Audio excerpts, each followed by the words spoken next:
Hello Internet, my name is Tokika Uzuru, also known as Toki, you can call me Toki in fact, and welcome back to my channel, or if you're new here, welcome.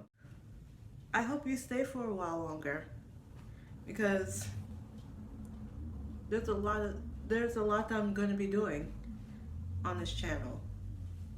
Hopefully. YouTube could also just implode on itself. That's how unstable this platform is. This will be the long-awaited Astrology 101 video that I said I was going to do several times, that I have had to re-record twice, and that I did way too much research for me to not have done it about 2 weeks ago. So quick disclaimer, I'm not trying to force this belief on to anyone. This is just information that I have gathered, and we'll leave the link in the description box of where I'm reading this from on astrology, because I found it to be very interesting and I know others do too. So TLDR, I'm not forcing this belief on anyone. I'm just putting out the information in video form because some people don't like reading. So without further ado, let's get started. The first thing I'm going to be saying about astrology, or at least the first thing you're going to want to know, is that everyone knows their sun sign. And if you don't, you can look it up. It's a lot easier than you would think. Second thing I want to talk about, because it's been all over like social media in general, there's only 12 zodiac signs. There's only 12 of them. What is astrology in general? Because if I'm going to be doing an Astrology 101 video, you're going to want to know what astrology is. And the Google definition that they have for it is that it's the study of the movements.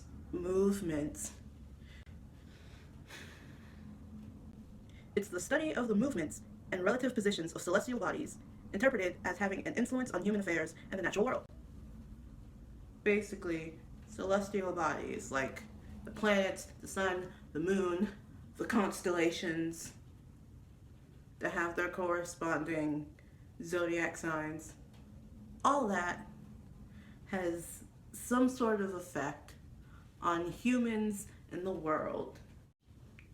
I've always thought that the moon had some sort of effect on the water, at least. So if it doesn't have an effect on humans, that would be very confusing. Needless to say, yes, I believe in astrology. And yes, I have my reasons. No, I'm not forcing you to believe in astrology. You don't have to. Use the coordinates from the last launch. So we're going to start off with the sun, because that's exactly what it starts off on the website. The amount of time it has in any general zodiac sign is about a month. It rules over Leo, and the keywords here would be ego, basic personality, consciousness, vitality, stamina. The sun in astrology symbolizes the basic personality and the self. The sun sign gives us the basic understanding of how a person makes their choices, whether they do, what they do. So think about it as like the inner core you. Next, we're going on to the moon. The amount of time that the moon spends in any of the zodiacs is like 2 to 3 days. It rules over Cancer, and the keywords from it would have to be unconsciousness, emotions, instincts, habits, moods, and that's about it. The moon represents the general depiction of one's feelings, what their instincts drive them to do, and what moods are most common. So think about it as your emotional body, how you deal with stress, emotions, and the unconsciousness. So now we're on to Mercury, and the amount of time that Mercury spends in any of the zodiac signs would be 3 to 4 weeks. It rules over Gemini and Virgo. And the keywords to keep in mind here is mind, of course, communication, intellect, reason, language, and intelligence. So it's how you speak and how you think. The planet Mercury symbolizes reason, and therefore also shows us how a person communicates, and the general structure of their thoughts and how they learn and absorb information. Next one would be Venus. And the amount of time that Venus takes in any of the zodiacs would be 4 to 5 weeks. It rules over Taurus and Libra, and keywords to keep in mind here is attraction, love, relationships, art, beauty, and harmony. Think of it as the planet of love, the planet of feminine energy. The planet Venus symbolizes our concepts of beauty, pleasure, and sociability. Someone's Venus sign shows us what it is they find pleasurable and beautiful, and what they are attracted to, as well as their style of love. The next one would be its counterpart or opposite, Mars, which would also be classified as the more masculine planet. The amount of time that it has in any of the zodiacs would be 6 to 7 weeks. It rules over Aries, and keywords here to think about or to keep in mind would be aggression, sex, action, desire, competition, courage, and passion. That Mars represents the part of us that is still animalistic, our aggression, our sense of competition and drive. Mars tells us how a person is driven to take action and what makes them passionate. So it's how you act, or how to explain your actions. How you react, that's probably the better way of dealing with it. So your initial reaction to something. Now we go on to Jupiter. The amount of time that it has in any of the zodiacs would be 12 to 13 months, which is technically about a year. And it rules over Sagittarius. The keywords here to keep in mind would be luck, growth, expansion, optimism, abundance, and understanding. So it's how you grow, isn't it? That the planet Jupiter represents our sense of optimism, of hope, and growth. It shows us how a person finds happiness and purpose, as well as where in their life they might be most lucky. So this is also classified as the luck planet, apparently. Now we move on to Saturn, which I have been told is the planet of existential crisis or midlife crisis. Quarter life crisis?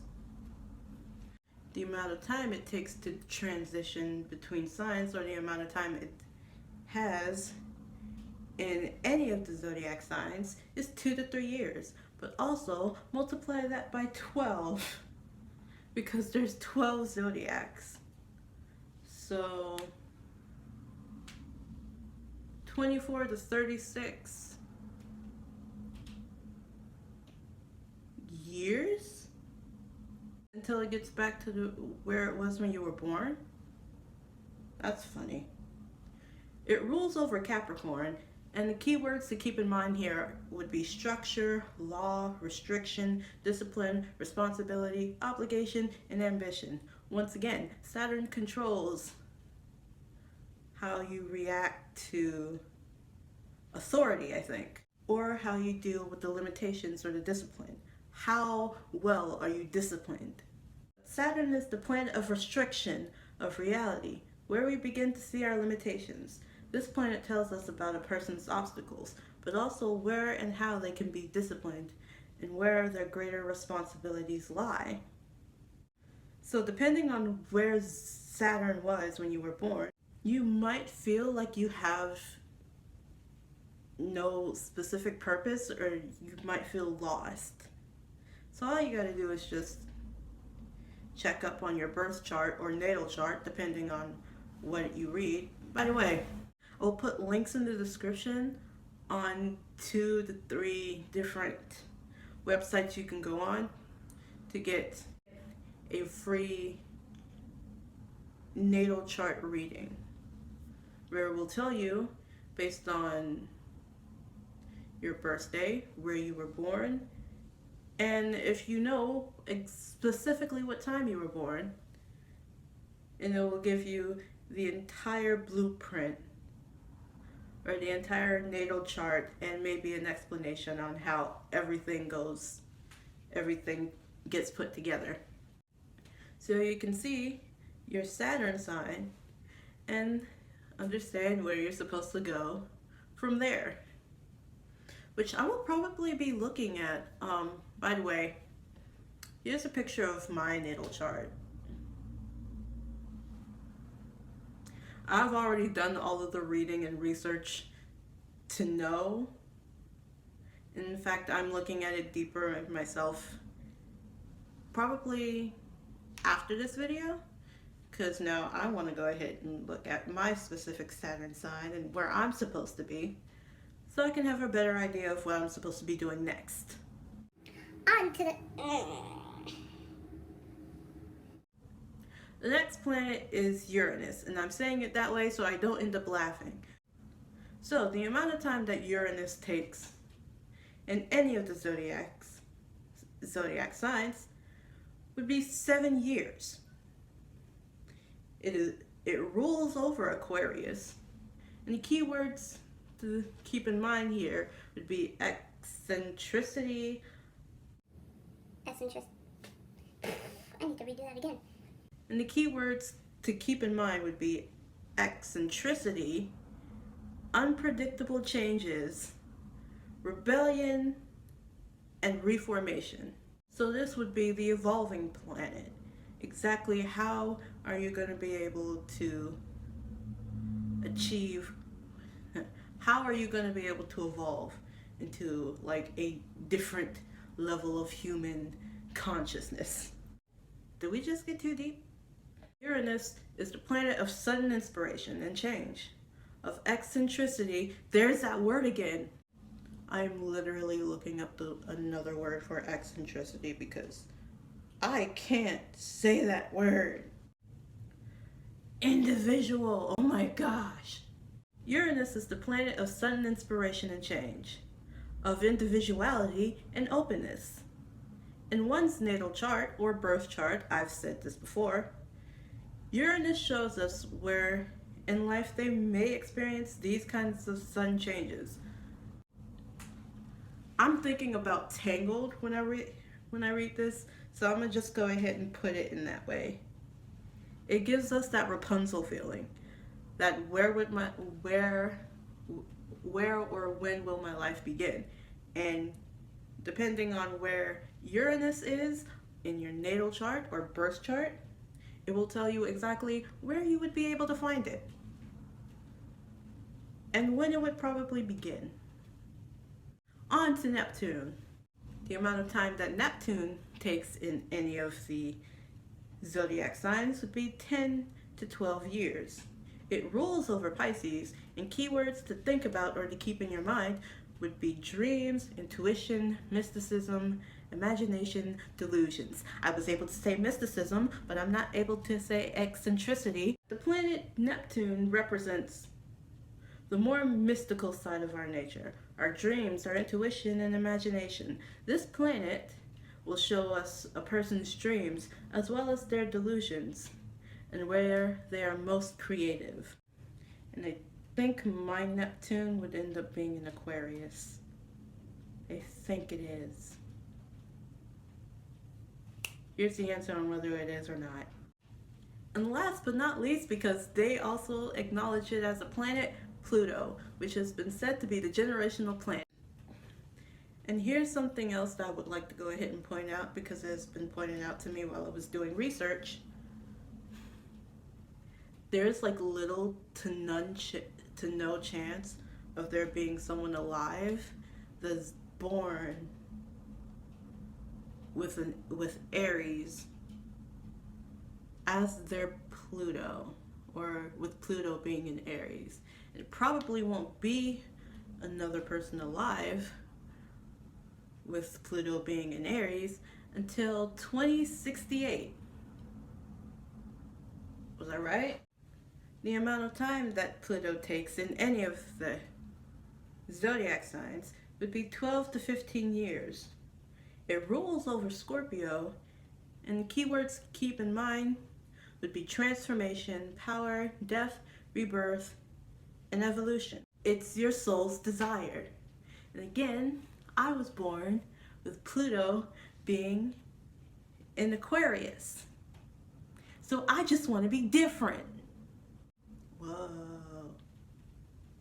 You didn't have to out yourself like that, dude. How could you? You're not wrong. The planet Pluto symbolizes power and transcendence. I can say the word transcendence. It shows us how a person deals with power, as well as our ability to deal with rebirth and the concept of death and rebirth. I have notes on what this is supposed to mean, and I still don't understand Pluto just yet. And that is about all that I would be able to say on all of the planets. We got through all of the planets. And maybe in the next video, I will go ahead and talk about the houses. Because yes, not only do you have planets, but now you have houses. And how many of them are there? 12. Just like the zodiac signs? Yeah. So that'll be next time I end up doing an Astrology 101 video. So if it's not on Anxiety John Mulaney style, it will most definitely be the Disney versus Origins Cinderella. So we're going to end this how we usually try to end this, with the stereotypical YouTuber outro. Yes, I end up having to do this clap to remind myself that this is the end of the video. Deal with it. So don't forget to like, comment, subscribe, click the notification bell, and turn it to all notifications, because that's exactly how this video will be able to get to more people. Another way to get it to more people is to share this video with anyone who wants to go ahead and learn about astrology. You can also follow me on Instagram at Tokika Uzuru, or on Twitter, again at Tokika Uzuru, because we try to keep things on brand. Try, fail sometimes, but what is on brand at this point? As I said earlier, like in the middle of the video, I will have a link to the website I used to get the information I was reading out, as well as a few birth chart calculators in the description below, so you can go ahead and check that out and rewatch this video so you can go through it and you'll have a better understanding of what these planets are all about in astrology. And I will most definitely see you in the next video. Bye!